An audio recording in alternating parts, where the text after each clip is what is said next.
What is going on, everybody? Thank you so much for buying this content. This is the How to Finance Deals with Little to No Money Utilizing Small Banks Guide to Finding Private Lenders. I am super excited to share this information for you. This guide is going to show you how to find private lenders and why that's important to be able to partner that with your small bank loans to help you obtain 100% financing for your real estate deals. So let's jump right into it. So, what is a private money loan? So, private money loans are just a loan between you and somebody else. So, you and a family member, you and a friend, you and your business partner. It's really just a loan between you and somebody that you know. And what that means is you can structure that loan any way you guys seem or deem fit. So if you want that loan to have more flexible terms, you can, right? You just want to make sure you're creating a win-win situation for both you and the person you're borrowing money from. So in order to do that, you want to make sure that you're generous with your fees or interest rates, right? That's what the loaner is going to make for loaning you the money. So you want to be as generous as you can be because you want to encourage these people to want to loan to you again and again to help you to continue to finance your deals at 100%. So let's talk about what a private money loan is not. So a lot of the times people confuse private money loans with hard money loans. Both terms are sometimes used interchangeably, but they are not the same thing. So let's go over why they are different. So a private money loan is personal lending, right? Lending between you and somebody you know, where a hard money loan is non-institutional business lending. So it's non-institutional, meaning it's not a bank loan, but it is a loan from a business. Hard money lenders are in the business of lending money, whereas private loans are loans from friends, family, or acquaintances, which means that private loans can have flexible rates and terms, where hard money loans have more fixed rates and terms. Those businesses have fixed rates and terms that they want people to stick to. So they're dictating the terms here, where in a private money loan, you can both dictate the terms together. And private money loans are undefined or unstructured lending criteria, meaning that you don't have to adhere to a certain standard or criteria to qualify for that loan. Because again, it's just a loan between you and someone you know or someone you've built a relationship with. Whereas this business lending of hard money is going to have defined or structured lending criteria. There's going to be certain criteria that you're going to need to meet personally, and certain criteria that your deal is going to need to meet financially in order for a business or a hard money lender to loan money to you. So let's talk about uh, what private loans have to do with loans from small banks. So when you think about traditional, conventional 30-year fixed types of lending, commercial loans from small banks don't restrict you on where your down payment funds come from. So if you're going to buy a property, let's say you're going to use a 30-year fixed rate conventional mortgage and buy a property that you're going to live in, those institutions and lending institutions are going to be very strict about where your liquidity comes from, where the money that you're using to buy the property comes from, because there's rules and regulations and things that they need to adhere to. Well, when you're doing a commercial loan from a small bank, those same rules and regulations aren't in play. And so they will allow you to bring money from different sources that you couldn't bring money to for a traditional loan. So you can basically use a private loan in conjunction with a small bank loan. So you can get a small bank loan to fund 85% of your real estate deal, which means you need to bring 15% to the table. And then you can go get a private loan for that 15% and bring that to the table. And so you personally don't have to bring any money to the table because you're pairing two loans to buy that deal. And that is one of the ways you can consistently get 100% financing for your real estate deals.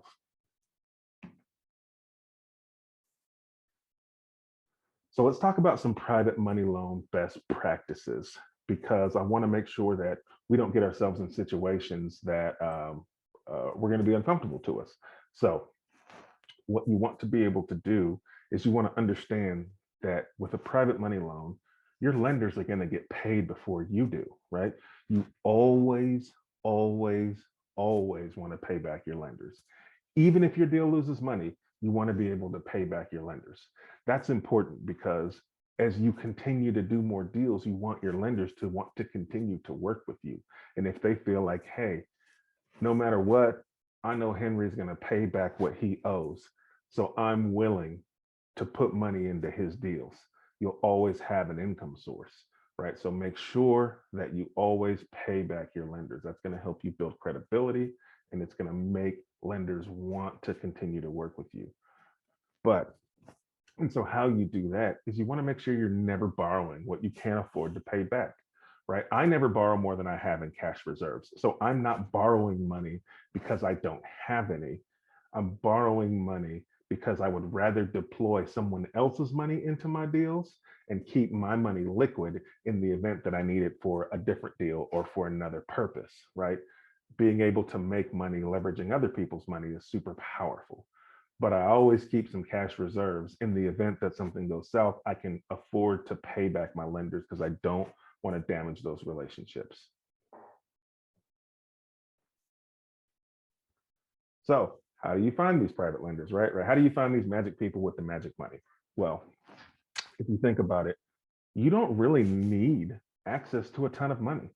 You just need enough to cover your down payments and closing costs. So that's typically between $10,000 and $50,000. Obviously, it can be more depending on the market that you're in. If you're buying a home in New York City for, $2 million, you'll need more than $10,000 to $50,000. But in most markets, somewhere between $10,000 and $50,000 will cover your down payment. So the pool of people with access to that kind of cash, to that kind of liquidity, is probably a lot larger than you think.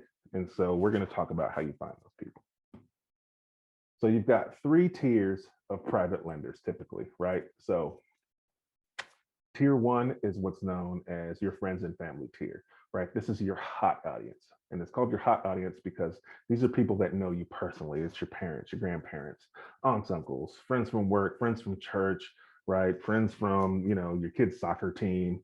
These are people who know, like, and trust you already, right? And so they are going to be your easiest audience to get in front of, to pitch your deals to and try to get access to some private funds.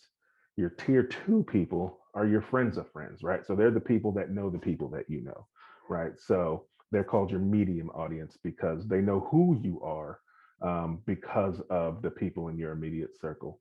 So these are people who are friends with the people who know, like, and trust you. And then your tier three audience is everyone else that doesn't fit into those two bubbles, right? So they're going to be your cold audience. They don't know anything about you. So you're going to have to not only find these people, but once you find them, you're going to have to warm up those leads by helping them get to know you and trust you, and then showing them the results of the deals that you do.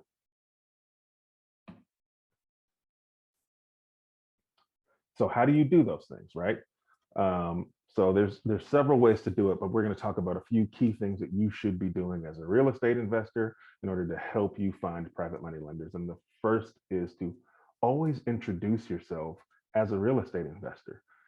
If that's what you are, right? Even if you're a part-time investor or an investor on the side, you should always lead with, "Hi, I'm Henry. I'm a real estate investor, and I insert whatever else that you do there," right? Because real estate investing, people see that as a sexy business, right? It's something that everybody sees or wants to do, or have kind of a hand in it. And a lot of that is because of HGTV and the things that people see, and it's just seen as this interesting business. So if you introduce yourself as a real estate investor, it gets people's wheels turning, and they might want to ask you some more questions about that. And if you don't believe you're an investor, why would anybody else want to invest money with you? People want to invest money with people who are confident in what they do. And so always introduce yourself, portray yourself as an investor. And the next thing you can do is tell everyone what you do. What I like to do when I introduce myself is I say, I help people make money in real estate investing, or I help provide a return to my investors through my real estate investments, right? And that gets people's wheels turning about money and making money. Or they might ask you, "Oh, well, what's that mean? What is that? What do you mean by that?" And that opens up the door for you to be able to say, "Well, when I have real estate deals, what I like to do is provide opportunities for people in my immediate circle to lend 10 to 15% of the purchase price in exchange for a 10 to 15% return on that money when I flip a house or when I buy a rental. And that helps people feel like a you're doing deals, that's success, and B, you're providing returns to people so they don't have to do anything, they just get to make money, right? It's attractive to people. So introducing yourself properly and telling everybody what you do will help attract these people with this type of disposable income to you by them hearing what you do and wanting to ask questions about it. Another thing you want to do is you want to post on social media.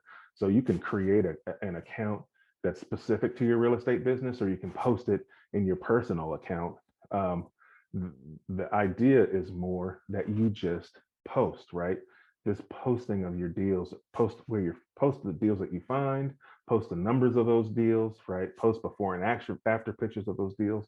You want to provide social proof that you're a successful investor, that you're doing deals. If people can see that, either they can see that and then they'll come to you and want to invest with you, or you can point them to your social media when you have a conversation with somebody after they ask you what you do to get the social proof to prove what you're saying is true. So you should always have some sort of social profile, Facebook, Instagram, some place where you're posting the deals that you're doing and the success that you're having that's going to make people want to invest with you. And then you want to network, right? Everybody talks about networking, but networking is a key way to find private money lenders. So you want to try to attend as many local meetups as you can. If there are investors gathering, you should be there, right? Because a lot of investors, even though they're active investors, some still want to take a passive role in other people's deals. And so you can borrow money to do deals. My very first private money loan was from an active investor. He was doing deals himself, but still loaned me the down payment to buy a property because he knew he was going to get a passive return on that money. So just because they're active investors doesn't mean they won't be passive investors with you. Attend local meetups. You'll start to get a feel for who is in the area doing deals. Some people will introduce themselves as private lenders, so you know right away that's somebody you should go talk to. So be in and around as many real estate investment meetups as you can. A bonus tip here is don't just attend real estate investment meetups, also attend just business specific meetups. So there's Rotary clubs and there's Chamber of Commerce groups. There's all kinds of different business or small business meetups in your area, and attending those is great because business people and entrepreneurs understand the value of investing. They understand the value of taking calculated risks and getting returns on their investment. That's what entrepreneurship is.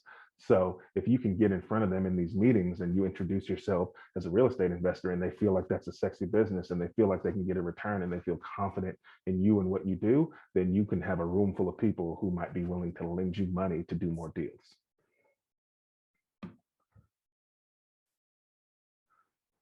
So the next thing you want to do is you want to create an experience portfolio, right? So this is just some visual accounting outside of your social media that outlines every deal that you've done, right? It can be in PowerPoint, it can be in Canva, it can be in Adobe, like whatever, wherever it is, it doesn't matter. It's more about showcasing each deal that you've done, right, in a concise way. So you want to be able to hand this to somebody or walk through it with someone where they can say, hey, this is a deal I did on 123 Main Street. I purchased it for this price. It cost me this much money to rehab it.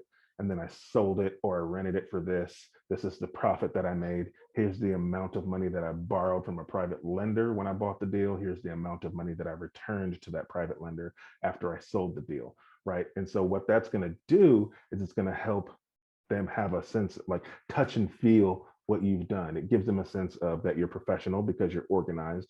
It gives them a sense of what the return on their investment may be because they can see the history that you have with returning money to investors.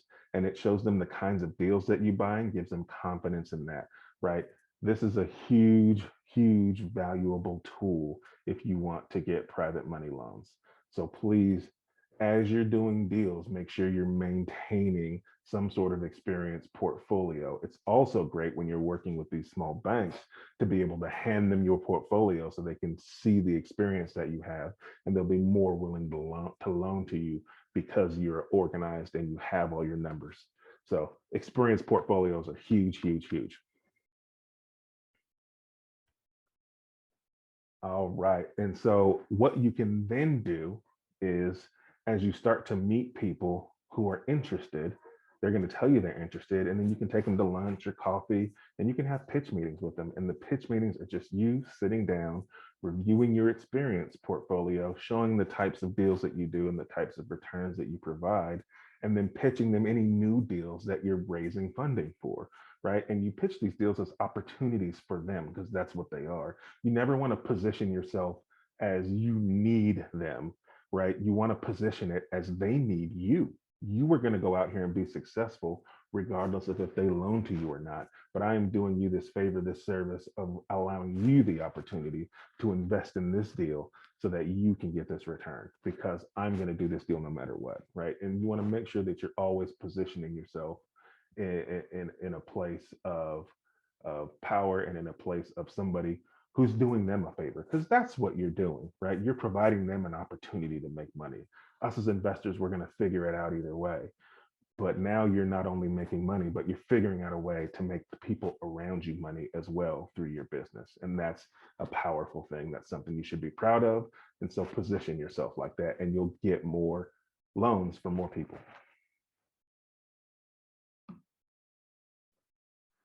So now let's talk about tier three lenders, because your tier three lenders are your cold audience, and you're going to have to go find these people, right? So it's easy to find your tier one, they're your friends and family.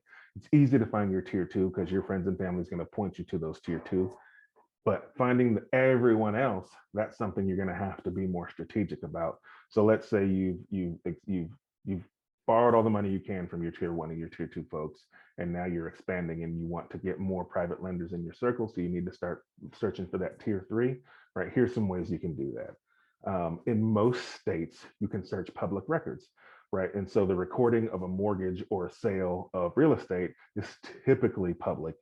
Some states it's not, but most states it is. And so you can then go on your city, county, municipality websites, and you can search for this information to see what deals sold, who bought them, right? And but you can also see who funded them or who loaned on those deals, right? So there's two ways to do this.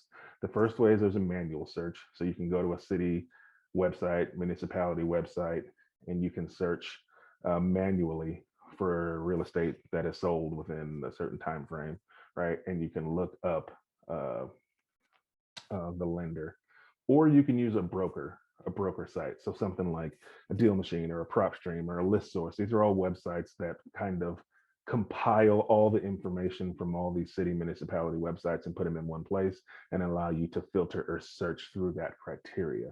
So one, the manual search is free, most typically free or very, very inexpensive, but it's going to take more of your time. Whereas using a broker site is typically going to be paid either on some sort of monthly subscription or you're going to pay by the lead, pay by each individual lead to get access to that information. So this will be a lot quicker, but cost you money.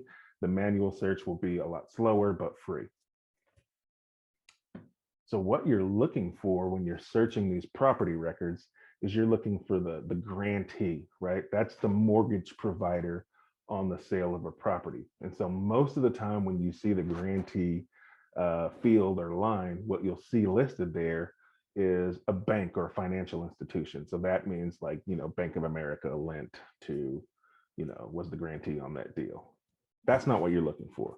What you're really looking for is to see if a person's personal name or business or LLC name was in that field, because that means a person or a small business was the grantee or the person that did the loan for that deal. Those are your private lenders. Those are the people who have the capital to fund entire real estate deals and create mortgages for people. Those are the people who have the liquidity that would be able to fund your deals. So what you want to do is then write those business names or personal names down and then skip trace them in some way. You can use a skip tracing source like PropStream or Deal Machine or REI skip trace. You can literally Google skip trace, and there'll be tons of different services that'll help you do that. But you can then upload your list of names, and you can get addresses and phone numbers for these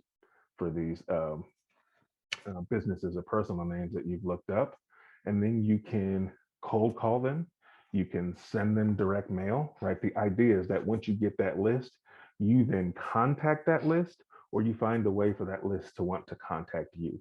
So what you can do is, like I said, you can send mail or you can do phone calls. And what you want to do is you just want to mention that, hey, I'm Henry. I'm a local real estate investor in Arkansas. I saw that you lended money for a property on 123 Main Street, and I do very similar types of deals and projects. I would love to sit down and talk with you about what deal opportunities I have that you could potentially make money with me on, right? And that's all you really need to say. And the conversation can go all kinds of directions from there. But they're already in the business of lending money to investors, and if you've got the social proof to point them to either a website or social media, if you've got an experience portfolio that you can send them to help verify that you're serious and not some scam, like, you can absolutely potentially cold call or cold mail these people and have them end up being private lenders for your deals. So here are some examples of private lenders that I've used on several of my deals.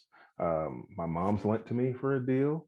I've had my grandmother-in-law, childhood friends. I had a coworker lend to me on a flip project that I did.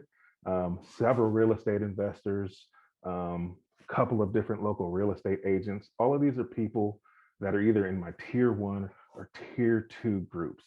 I haven't done a tier three loan yet, but tier one and tier two are the easiest to get to, right? And so uh, this is absolutely feasible. And as long as you're networking and as long as you're putting yourself out there and providing the social proof, it's typically fairly easy to find funds like this. You just have to position yourself to be able to find it by doing the things that we've covered in this course so far.